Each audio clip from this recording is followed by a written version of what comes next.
Hi, it's Andy again from Concord Food Co-op Organic Gardens. We're here again at Shaker Village. Today is a special day, planting strawberries.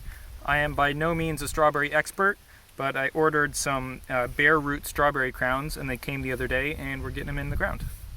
So they shipped in these bundles of 25. I got 4 different varieties. This is Malwina, I believe it's a medium late variety. And these are June-bearing strawberries, meaning they bear in June and then they're not fruiting the rest of the year.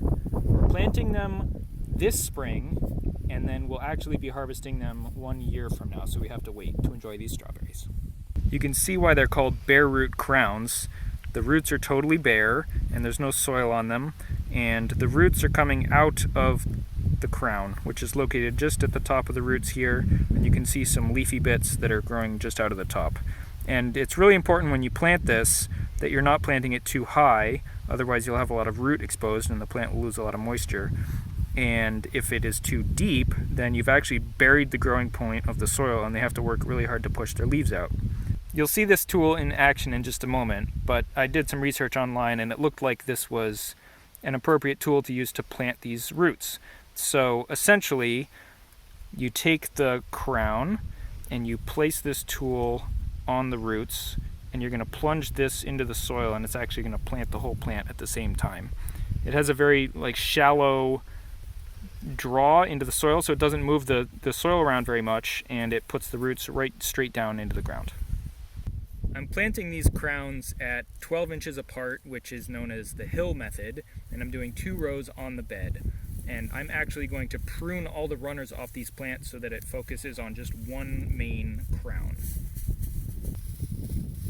I'm here 1 foot away from my previous plant, and I'm going to take these roots, sort of pull them all to one side so they're all going the same way.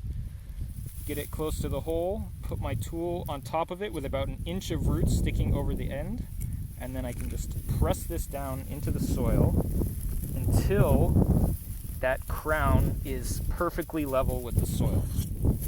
It's a little hard to see, but I'm going to pull it up slightly and then fill in the soil around it and then pat that down firmly with my fingers.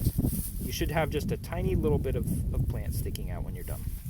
The strawberries are now all planted in the ground. Planted 4 different varieties, an early, a mid-late, and a late variety, and they're all differentiated by the window in which they harvest.